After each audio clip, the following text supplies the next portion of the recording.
Anda kembali menyaksikan Kompas Siang. Saudara, Polda Jawa Barat telah menyiapkan tim hukum untuk menghadapi gugatan pra-peradilan yang diajukan tersangka kasus Vina Cirebon, Peggy Setiawan. Polda Jabar juga menyiapkan sejumlah bukti yang akan dibawa ke meja hijau.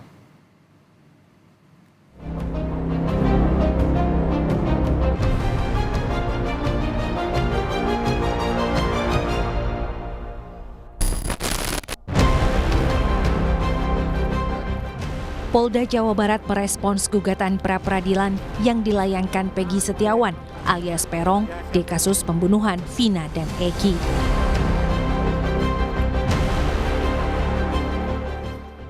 Kapolda Jabar Irjen Ahmad Wiyagus memerintahkan jajarannya untuk membentuk tim hukum guna menghadapi gugatan tersebut. Meski demikian, Polda Jawa Barat belum menerima surat pemberitahuan sidang dari pihak pengadilan. Ini dibentuk tentunya untuk menghadapi gugatan permohonan pra-peradilan dari tersangka PS atau kuasa hukumnya, ya. Nah, sejauh ini Bapak Kapolda telah memerintahkan untuk membentuk tim tersebut dan sudah dibentuk. Tentu kami akan menyiapkan terkait gugatan permohonan pra-peradilan yang dilakukan. Tapi sampai saat ini, ya sampai siang hari tadi, kami dari Polda Jabar belum menerima rilas panggilan dari pengadilan. Sementara itu, kuasa hukum Peggy Setiawan memastikan sidang pra-peradilan bakal digelar 24 Juni di Pengadilan Negeri Bandung. Pihak pengacara berharap hasil pra-peradilan dapat mengungkap fakta terkait penangkapan kliennya Peggy Setiawan. Insya Allah dimulai tanggal 24. Jadi pra-peradilan dimulai tanggal 24 oleh DPN Bandung. Oleh karena itu kami tetap menghimbau kepada rekan-rekan dari media ikuti terus dan dorong doa, ya, bantu kami untuk mencari fakta-fakta yang sebenarnya, ya, agar klien kami terbebas dari tuduhan yang menurut kami betul-betul sangat tidak berdasar. Di sisi lain, tes poligraf atau uji kebohongan yang sedianya dijalani Peggy Rabu kemarin batal dilakukan. Peggy justru menjalani berita acara pemeriksaan tambahan di Polda Jawa Barat. Hal itu pun mengundang kecurigaan kuasa hukum Peggy. Terlebih, undangan pemeriksaan tambahan ini hanya berupa pesan singkat, bukan undangan resmi dengan kop surat dan stempel Polda. Hanya dikasih tahu bahwa hari ini ada pemeriksaan tambahan buat Peggy, mungkin BAP tambahan, ibu juga tahu, tapi kan tetap harus didampingi karena memang ini perkaranya harus diapit dengan hati-hati. Ya pastilah, kita namanya juga pengacara, ya pasti kan pengacara harus lebih waspada, hati-hati. Ini ada apa dadakan sebegini ini, kalau kita misalnya tidak mendampingi juga khawatir, kalau misalnya kita membiarkan Peggy diperiksa tanpa pendampingan, tanpa adanya kuasa hukum, kan kita juga khawatir.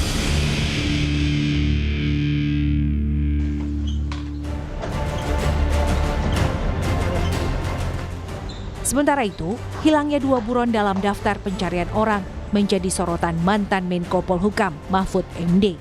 Mahfud menilai ada permainan untuk melindungi seseorang yang bertujuan membuat kabur kasus ini. Ada permainan untuk melindungi seseorang atau mendapat bayaran dari seseorang untuk mengaburkan kasus, itu sudah sebenarnya sebuah permainan yang jahat. Nah, saya cenderung ini lebih dari unprofesional. Ya, ada permainan. Yang 2 orang yang buron ini kok sekarang dibilang dulu salah sebut. Mana ada orang sudah nyelidiki lama kok salah sebut ketika sebegitu profesional harusnya tiba-tiba alasannya gitu. Salah sebut. Sehingga lalu dianggap tidak ada tuh, hanya satu, hanya Peggy itu pun diragukan. Ini tingkat polisinya nih nggak benar. Ini bukan soal ini kejahatan. Menteri Hukum dan HAM Yasona Lauli menegaskan, polisi harus membongkar tuntas kasus Vina Cirebon agar asumsi liar yang beredar di masyarakat tidak terus bermunculan. Serahkan kepada polisi supaya membongkar tuntas itu, supaya jangan ada kecurigaan dari masyarakat, apalagi viral. Ada indikasi lagi bukan orang yang ditangkap, bukan orang yang melakukan. Ada kesalahan SOP dalam pemeriksaan. Dan dalam keadaan kondisi seperti ini, polisi harus betul-betul bergerak keras, cepat mengungkap kasus ini supaya jangan liar nanti hipotesis-hipotesis yang terjadi di masyarakat, kecurigaan-kecurigaan terjadi dalam masyarakat. Bagi kuasa hukum keluarga Vina, pembentukan tim pencari fakta dinilai sebagai salah satu langkah penting agar kasus pembunuhan Vina dan Eki bisa dituntaskan. Mengingat 8 tahun sudah bergulir, namun pengusutan kasus ini tak kunjung usai. Tim Liputan Kompas TV.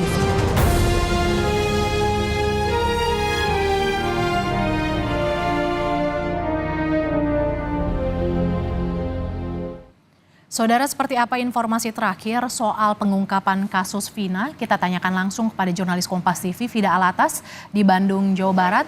Fida, jelang sidang gugatan pra-peradilan yang akan digelar 24 Juni, apa saja yang telah disiapkan oleh pihak Peggy Setiawan, Fida? Ya, Mercy, tentunya sejumlah alat bukti dan juga sejumlah saksi pendukung ini telah dipersiapkan oleh kuasa hukum dari Peggy Setiawan untuk kemudian maju dalam proses pra-peradilan yang akan digelar pada tanggal 24 Juni mendatang di Pengadilan Negeri Kota Bandung. Dan tentunya sejumlah saksi dan alat bukti pendukung yang telah dipersiapkan untuk proses pra-peradilan ini berkaitan dengan keberadaan Peggy Setiawan pada saat malam kejadian 8 tahun lalu, tepatnya pada 27 Agustus 2016, di mana diketahui menurut kuasa hukum dari Peggy Setiawan, memang klien mereka Peggy Setiawan yang saat ini menjadi tersangka dari kasus pembunuhan Vina dan juga Eki di Cirebon 8 tahun lalu, saat malam kejadian ini memang tidak berada di Cirebon, melainkan tengah berada di Bandung, yang saat itu statusnya ini tengah bekerja sebagai buruh bangunan dan mengerjakan proyek di Kota Bandung.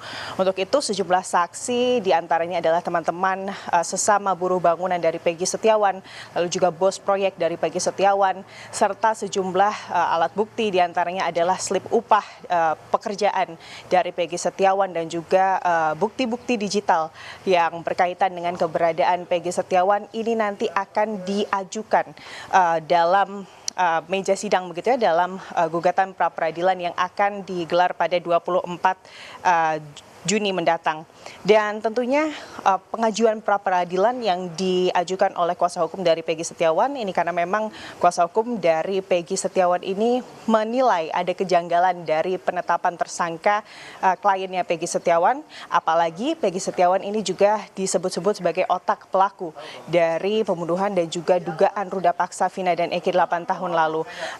Pihak kuasa hukum dari Peggy Setiawan selalu mempertanyakan terkait apa relevansinya alat bukti yang selama ini dijadikan bukti penetapan Peggy Setiawan sebagai tersangka yang pada saat konferensi pers di akhir Mei lalu ini dibeberkan begitu ya oleh pihak penyidik dari Ditreskrimum Polda Jabar yang kita tahu bersama, Mercy dan juga saudara, saat itu penetapan tersangka Peggy Setiawan di depan gedung Ditreskrimum Polda Jabar atau rilis penetapan tersangka Peggy Setiawan di depan gedung Ditreskrimum Polda Jabar ini memperlihatkan sejumlah alat bukti, diantaranya ini adalah kartu keluarga, lalu juga rapor dan juga akte kelahiran dari Peggy Setiawan.